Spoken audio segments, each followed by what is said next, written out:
नमस्कार दोस्तों, मैं डॉक्टर उमा आज आपके साथ एक बहुत कॉमन प्रॉब्लम डिस्कस करने वाली हूँ औरतों में, जो कि है इर्रेगुलर ब्लीडिंग। फ्रेंड्स, आपने बहुत बार सुना होगा कि अपने फ्रेंड्स में या फैमिली में औरतों को कभी कभी इर्रेगुलर ब्लीडिंग या स्पॉटिंग हो जाती है। कई बार औरतें बहुत परेशान हो जाती है इस चीज़ को लेके कि कहीं उनको कैंसर तो नहीं हो गया, क्योंकि सबसे पहले जो ख्याल आता है औरतों को वो कैंसर का ही ख्याल आता है, जो कि बहुत रेयर कॉज है। सो फ्रेंड्स, जो ब्लीडिंग होती है वो बहुत कॉमनली होती है अगर औरतों में, तो वो उसका रीज़न ये होता है कि वो हार्मोनल इम्बैलेंसेस के कारण होती है।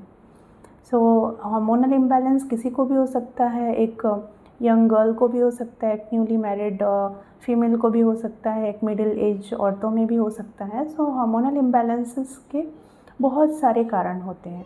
उनमें one of the most common cause होता है थायराइड। अगर औरतों में हाइपोथायराइड यानी कि शरीर में थायराइड हार्मोन की कमी है, या किसी औरत में शरीर में थायराइड हार्मोन की अधिकता है, दोनों ही केस में इर्रेगुलर ब्लीडिंग हो सकती है।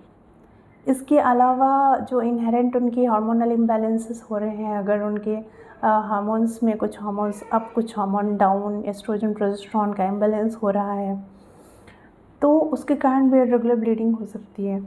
कुछ पेशेंट्स में पीसीओडी आपने बहुत कॉमनली सुना होगा, पॉलीसिस्टिक ओवेरियन डिजीज़। उसमें कभी कभी गर्ल्स को या औरतों को महीना आना बंद हो जाता है, या कभी महीना आया तो इर्रेगुलर तरीके से आता है, बीच में कभी भी आ जाता है, फिर बीच में कभी आके बीच में उनके स्पॉटिंग या ब्लीडिंग उनको स्टार्ट हो जाती है। सो ये भी एक one of the common cause है इर्रेगुलर ब्लीडिंग का। इसके अलावा हार्मोनल कॉजेज़ के अलावा जो कॉजेज़ होते हैं, यानी कि वो ये होते हैं कि उनमें गर्भाशय में, यूट्रस में, उसके अंदर या उसके माउथ पे कुछ इर्रेगुलर सी ग्रोथ हो जाती है, जिसको कि हम बहुत कॉमन सी भाषा में पॉलिप बोलते हैं। सो ये पॉलिप जो होते हैं वहीं की सेल्स का एपिथेलियम का ओवर ग्रोथ होता है। वो वहाँ के सेल या एपिथेलियम कभी कभी ग्रो होते हुए ओवर ग्रो हो जाती है। सो वो एक पॉलिप यानी एक छोटी सी गांठ का फॉर्म ले सकते हैं।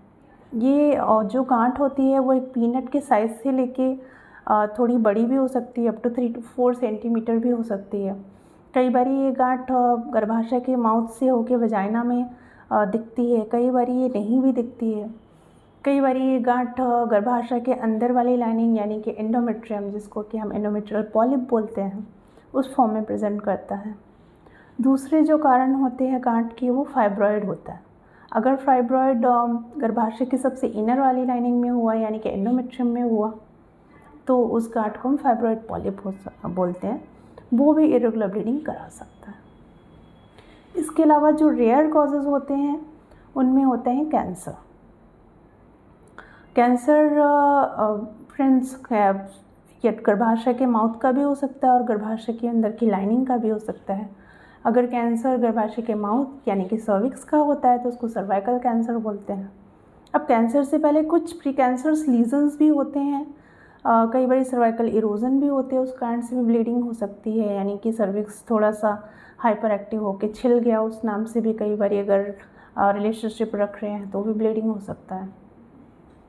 तो ये जो प्री कैंसरस ग्रोथ होती हैं, कैंसरस जो चेंजेस होते हैं, वो ब्लीडिंग करा सकते हैं। गर्भाशय के अगर अंदर का कैंसर हुआ तो वो ब्लीडिंग करा सकता है। So these are the causes of जो बोलें कि ये जो होते हैं, ये सारे रीजंस होते हैं इरेगुलर ब्लीडिंग के। अब अगर आपको कभी भी इरेगुलर ब्लीडिंग होती है तो कभी भी पैनिक नहीं होना है।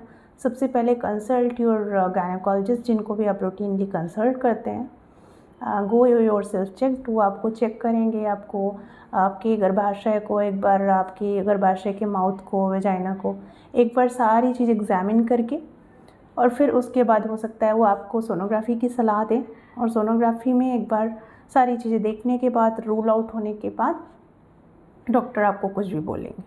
अगर सोनोग्राफी में आपको कोई गांठ आई तो डेफिनेटली वो गांठ निकालने के लिए बोली जाएगी। गांठ अगर गर्भाशय के माउथ पे है तो उसको नॉर्मली भी निकाला जा सकता है। अगर गांठ गर्भाशय के अंदर है तो एक तरीका होता है हिस्ट्रोस्कोपिक गाइडेड, यानी कि दूरबीन से देख के गर्भाशय की जो अंदर की गांठ होती है उसको निकाल देते हैं doctors. So that's called hysteroscopic procedure. So friends, this was all about irregular bleeding in females. अगर आपको या आपके फ्रेंड्स या फैमिली में कभी किसी को ऐसी प्रॉब्लम आती है तो प्लीज़ उसको देर नहीं करिए. Get it diagnosed as soon as possible, get it treated as soon as possible, and thank you so much for watching this video.